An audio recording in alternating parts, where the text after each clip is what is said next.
Critical governor's race, this one in the great state of Michigan, where Republican Tudor Dixon, look at this, it is a dead heat in a very tight race, dead even race. It is likely to continue after what was a stellar debate performance against Gretchen Whitmer. Take a look.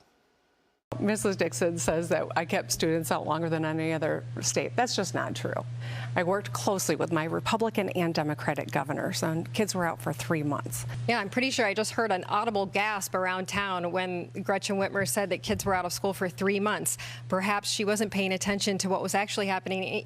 We even had schools that were closed this year. This is shocking to me that she thinks that schools were only closed for 3 months, or maybe she thinks she can convince you that schools were only closed for 3 months, but you know better because your students are the ones that are desperately behind. And the test scores show that she's being dishonest about this. She's being dishonest about even trying to get into these schools, to get these schools back on track.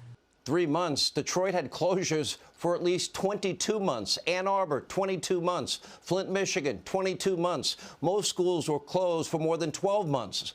The state's obsessive lockdowns were some of the worst in the country. And for what? Michigan has a higher COVID death rate than Florida. Now, here with more is gubernatorial candidate Tudor Dixon is with us. Great debate performance. I watched it start to finish. I thought you demolished her. She just outright lied about that, and I noticed she didn't want to talk about the hypocrisy of her going to Florida and her going out to restaurants and her husband trying to take his boat out when nobody else could.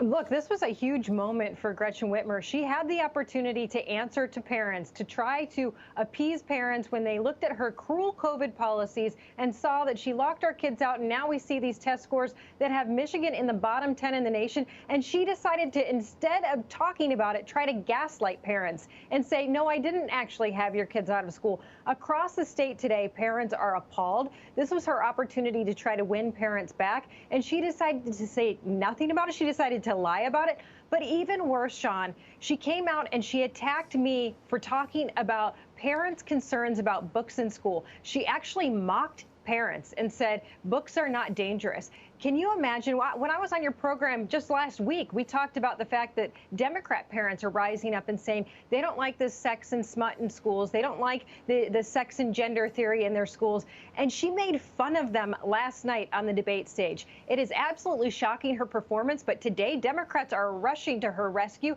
That's why we need folks out there to support us so that we can continue these next 13 days. Go to TudorDixon.com. Make sure you help us out, because this is someone who cannot move on to higher office. She has her eyes on Michigan for just a short moment. Her plan is to go up against Gavin Newsom, to run for higher office and take these radical policies to Washington. We have got to stop her now. She also didn't want to address the fentanyl crisis last night. We had more overdoses in Michigan in 2021 than we've ever had.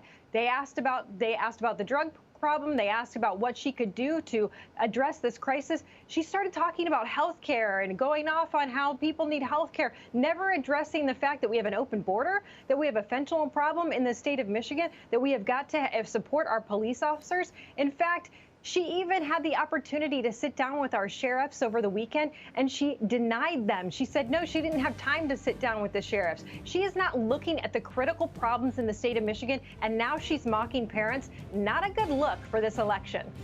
Reminiscent of Terry McAuliffe running against Glenn Youngkin. It didn't work out for Terry in the end. I don't think it'll work out for Gretchen either.